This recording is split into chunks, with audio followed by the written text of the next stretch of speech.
another Disney yes.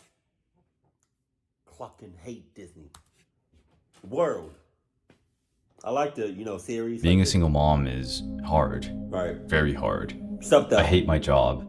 I have a slew of late pickup charges from my son's daycare, and my body has gone fat from years of fast food dinners and alcohol abuse. Every day is a struggle. My mind is a prison cell, and I lost the key to the door so long ago that I don't even care to look for it anymore. That is why when I won a trip to Disney...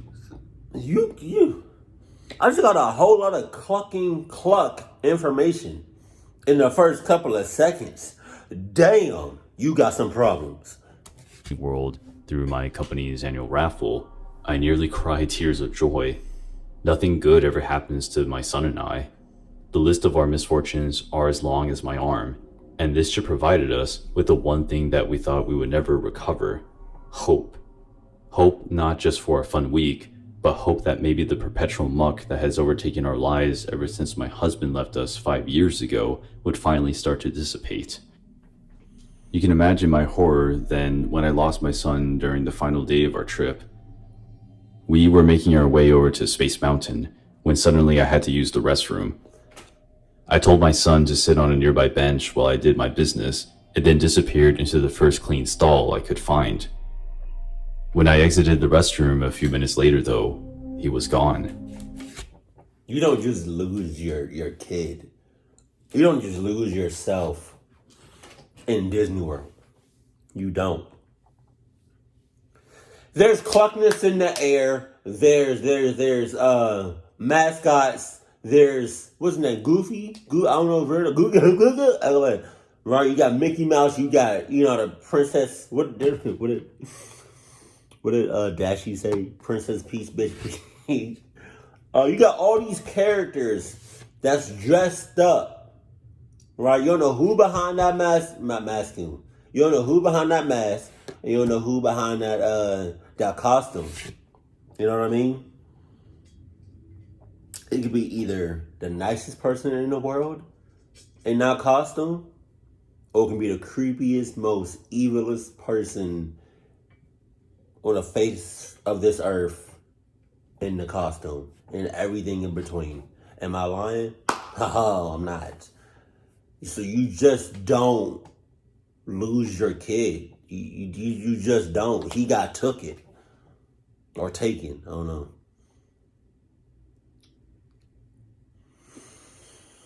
The same thing with yourself. Like you just don't lose yourself. You don't lose anything. You don't. There's cluckness in the air. You got people in costumes doing some cluck shit. Fear gripped me as I whirled my head around the scattered crowd, trying my best to locate him before he wandered out of sight. My efforts were futile, though. I spent the next 5 hours scouring the park in a panicked frenzy. 5 hours? Damn. You didn't. I don't know if this is going to work because I feel like everybody in Disney is in cahoots and the hella sus. Right? But did you at least try to go to the security guards or whatever and just run back to cameras? I don't think that's going to work. You know what I mean? Because it's Disney. So, it's all clucked. But that's worth a shot instead of just searching for 5 hours. Like, that's a long ass time. After about like shit. After about like, you know what I mean?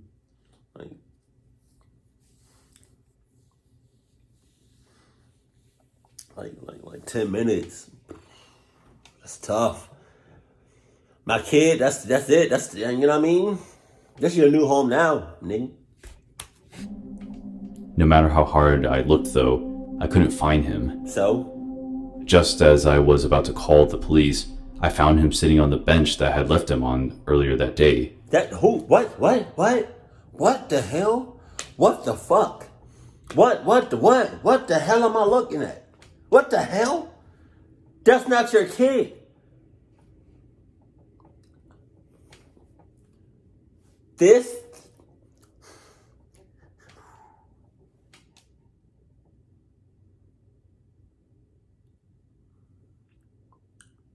I've seen some creepy shit in my life.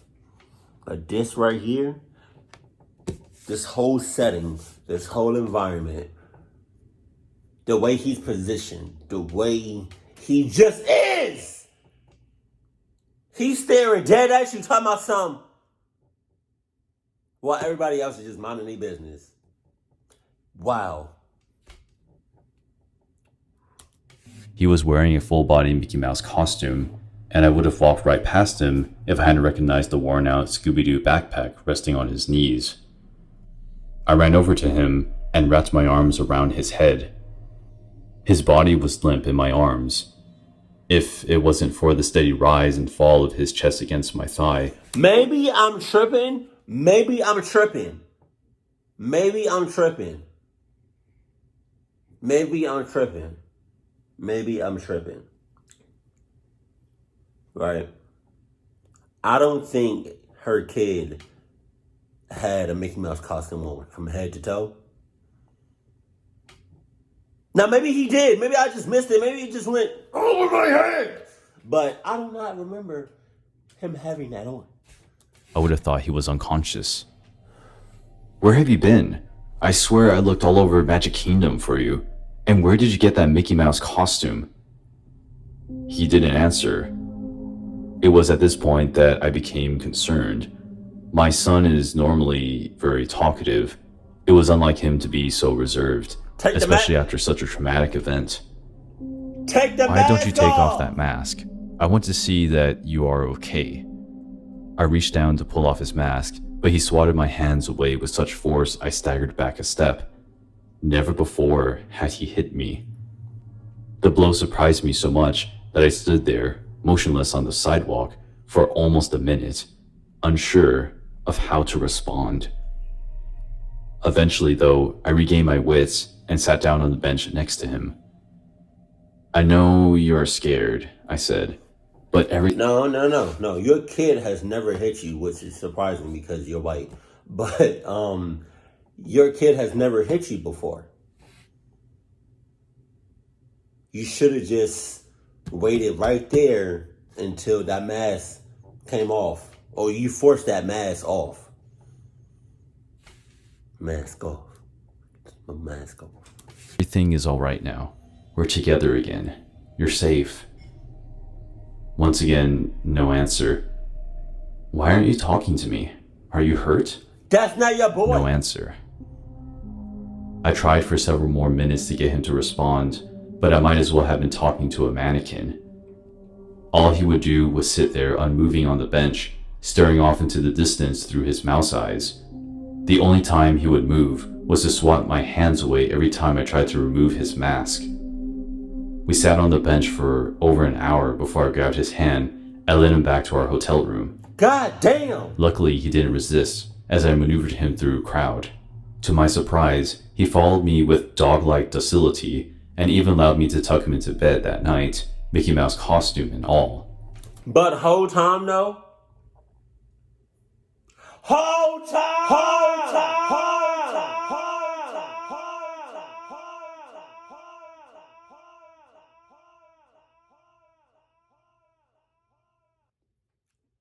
That's not your boy. I put my life savings on that, and that ain't much. I debated that night whether to contact the park authorities about his disappearance and stolen suit, but decided against it. My gut was telling me that I should, but I was just too exhausted to prolong the matter. He seemed relatively unharmed for one thing, and we had to get to the airport by 6 the next morning. Calling the authorities would potentially extend our stay, and I couldn't afford to buy another pair of plane tickets. So I kept the matter to myself and drifted off into a light sleep the moment my head hit the pillow. Oh. We arrived home around sunset the next afternoon. My son still wasn't talking and continued to swat my hands away every time I tried to remove his costume. At this point, my concern skyrocketed.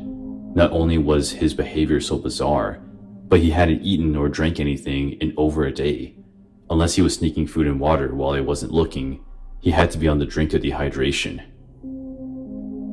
I decided to take him to the doctor early that next morning. Something terrible had obviously happened to him while he was missing. No shit. And I felt like a failure mother for waiting so long to get him help. Oh yeah? You are. When we arrived at the doctor's office, he threw such a fit that the nurses had to restrain him. No matter how hard they tried to remove his mask though, he always found a way to counter their efforts. It was as if that thing was plastered onto his head. Eventually, the doctor became so concerned that he decided to do an X-ray. He told me that it was the quickest way to assess his health through the costume, and that they would devise a plan while the X-ray processed to remove his mask. I thanked him for his help, and then watched as they escorted my son into another room. The doctor returned a few minutes later. His face was so pale, I feared that he might pass out. "We finished the X-ray," he said, voice shaky. "Thank goodness," I said. "Is he all right?" The doctor stared at me for almost a minute without responding, hands shaking. "Is something wrong?" That's not your kid. His head and spinal cord are the only parts of him underneath the costume. The rest of his body is missing.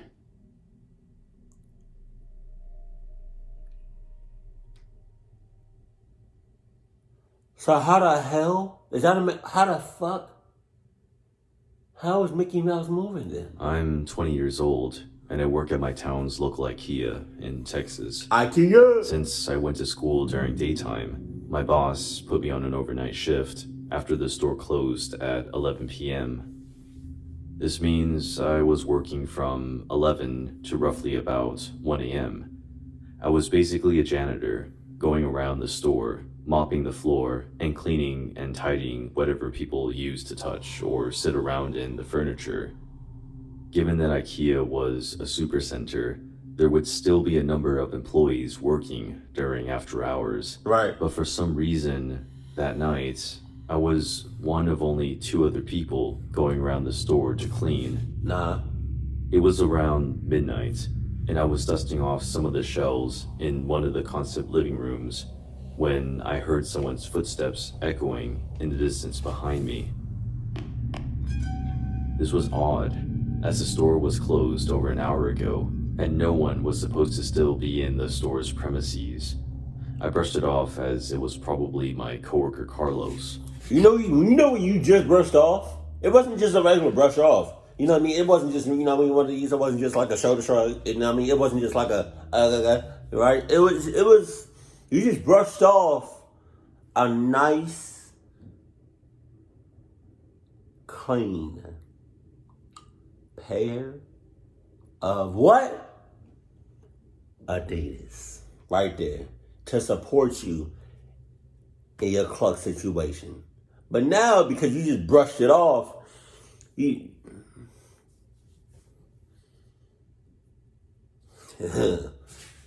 going around and doing his part, though it would be somewhat unusual for him to do that, given that we basically never see each other while we're cleaning, because the store is so big, and we're assigned to clean our own areas of the store each time. I brushed it off, and some time passed. I had eventually made my way to the children's bed section of the store. Pause. It wasn't my favorite part of the store, because it always was badly lit from the broken lamps overhead. I was making the beds when I noticed movement in the far corner of my vision. I don't see nothing. It was faint, like something ducking under one of the beds. I started to get pretty anxious by this point because I had just remembered the footsteps from earlier. I didn't the dots. I didn't see nothing. Something was definitely off, and I realized that there's a high chance I'm not alone in this part of the store. You think? I looked around, but obviously nothing. As much as I had my suspicions, I started to wonder if my mind just made up what I saw. No. A couple of minutes passed, and I was still very much on guard. That's when I heard a plastic cup hit the floor about a block away. You got it. It came from one of the kitchen rooms in the kitchen. Y'all know that SpongeBob meme? Alright, I'm gonna head out. Yeah. Alright. I'm gonna clock out now. Section which was the last section I had to clean before I was done for the night. I stopped what I was doing and looked in the direction of the sound. All I saw was a cup in the middle of the alleyway. Jesus. That made it real. My fight or flight started kicking in pretty intensely Your at flight. this point as I tried to make sense of what was going on. I started to think someone was messing with me. Either my coworker or some random kids were playing some sort of prank to scare me. However, my coworker, Carlos, isn't the type to joke around, and we barely talk either way. Though I figured whoever was doing this was trying to lure me in towards the cup. I decided to call out Carlos's name. Nothing. I told him if it was a prank, he should stop right now. During that moment, I was almost practically sure it was a joke and walked towards the cup to pick it up. Once I was there though, I noticed that one of the cupboards underneath the sink from the concert kitchen was slightly left open. You got it. My imagination was running wild at this point, so I slowly walked towards the cupboard. That's funny how your what? That's funny how your imagination is running wild, but you're physically not running wild. Or running at all. You doing a whole lot of movement up here. But not on your legs, not on your feet. That's the problem. Switch it. Switch! And opened it completely to see if anyone was inside. Jesus. That's when I saw a sickly looking man staring right at me. I Oh my immediately God. backed off a couple of feet away, and he was still staring right at me with these creepy, wide eyes and a sickly smile. He wasn't saying anything, just making very creepy eye contact with me, which was probably the scariest part. After about 5 long traumatizing seconds of this, I was creeped out enough, and I ran to the nearest exit as fast as I could, leaving all my cleaning equipment behind. I went home and tried my best to forget about what just happened, but I couldn't get the image of this creepy face out of my head. The next day, I called my boss to tell him what happened last night, and he was obviously taken aback and told me he was going to check that area for signs of someone. Here, He cahoots. called me back later in the day to tell me that they found crumbs of chips and cinnamon roll boxes in that cupboard, but nothing else. Cahoots. Ever since, I've kept working there, and we never again found traces of anyone living in the store. Even though I'm over it now, and come to realize it was probably a homeless man, I still can't get that haunting image of his creepy face out of my head, nor can I make sense of that cup falling over for no reason. I grew up in an affluent suburb on Long Island. The hell is My that? parents always took care of me, and I was Shouts out to the classic Mario game, bro. Like, I used to play one of that. I used to play that. I forgot which one that is, but I used to play Mario Nintendo 64 and Super Mario Sunshine. Oh my God, that's childhood right there. lucky to lead such a great life, starting early. Nothing ever extremely terrible happened to us as a family. No sudden deaths, no money problems, and my sister and I usually got everything that we wanted. I was a lucky kid to say the least. One day, the family took a day trip out to IKEA. I must have been about 8 or 9. I forget what we were buying, but I remember it was large and it required some assembly. One of those items that you purchased and had to pick up the box in a different area of the store.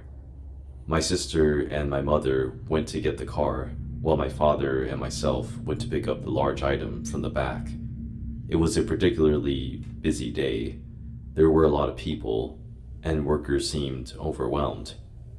My dad and I waited our turn for our number to be called on a couch located in the back of the room. There were TVs to watch. I think one of them had Nickelodeon on, so I didn't mind the wait.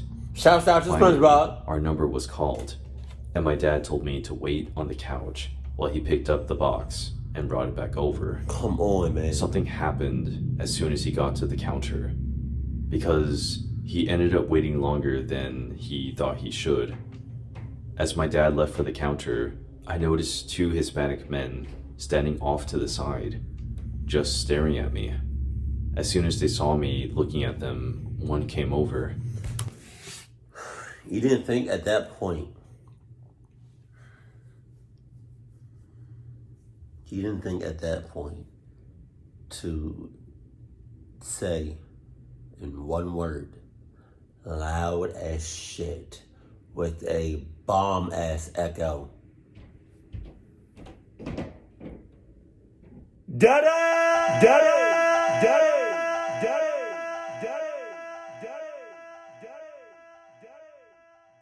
Hey, shout out to anybody that know where I got that look from. If you don't, if you know where that's from, I'll pin your comment in the comment section.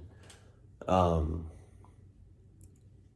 give you a hint if you don't know, because I have like a lot of new subscribers.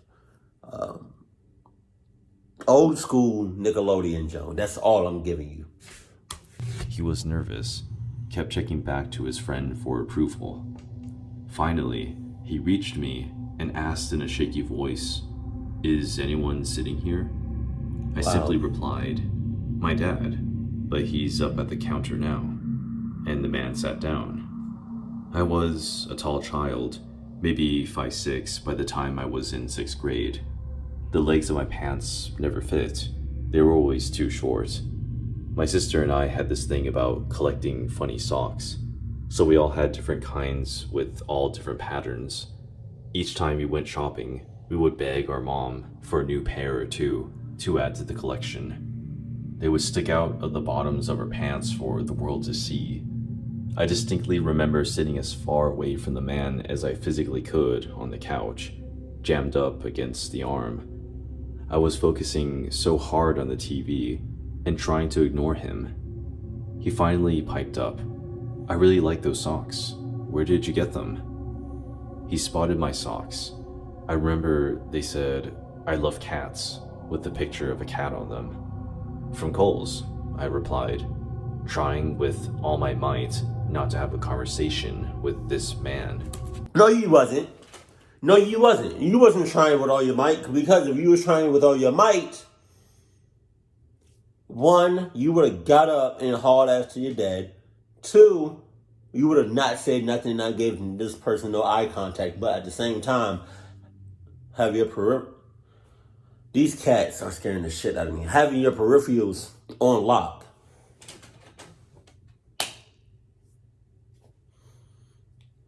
And it's weird. It's kind of ironic. No, it's kind of something how her cats, well, how her socks say "I love cats," but I guarantee you he loves like little girls, probably little boys. Cause I'm not even gonna put it past you.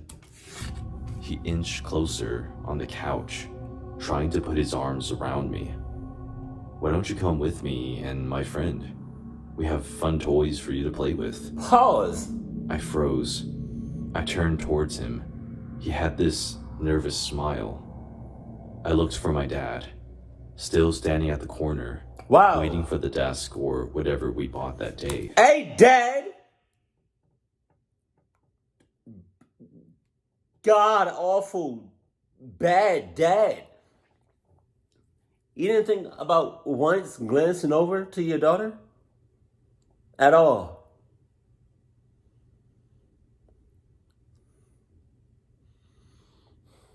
God, how I wish the tables were turned. I knew that everything about this was wrong. I immediately jumped up and ran to my dad, pulling at his hand to let him know that I was next to him. This all happened in a matter of minutes, and to this day, it is still as traumatizing as it was 12 years ago. I burned the socks and haven't set foot in an IKEA since. All I could think about is what would have happened to me that day. I'm glad 8-year-old me had the sense not to go with the creep. You were 8 years old? You already know what would have happened if she didn't go to her dad and she just went along with that other guy. I'm not even gonna say it. But that was Oh, God. I hate bad parenting. I hate that shit. And I am not the one to agree that your child should be on a leash. I remember my first time seeing that shit. I thought I was in disbelief. At first, when I seen that shit, obviously it was white people. I'm not, you know what I mean? I don't mean to throw the race card out there, but y'all do some clucked up shit and some weird shit. So I'm at this amusement park or a carnival or whatever, right? And it's, it's dark time. And I see these white people, right, with these white kids. And I'm like, I see a leash. So I thought maybe, I thought they had like a pet or something. Somebody was blocking where the end of the where the leash connected to. So when that person moved, I got a clear shot of a clucking child on the end of that shit. What the hell? This would have been a perfect example of that. But I'm never ever. You don't know how if you got a leash on your kid, I feel like you don't know how to discipline your kid at all. And lady, with the first one, with the whole Disney shit,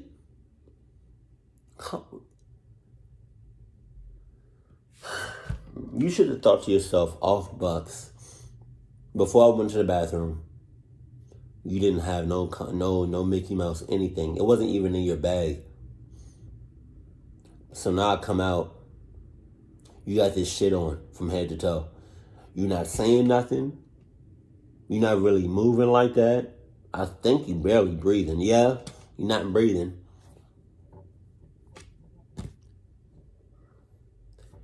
Pay attention. Pay attention. Pay attention. Pay attention. Pay attention. If you gotta take your kid in with with you to the bathroom, do it. Do it.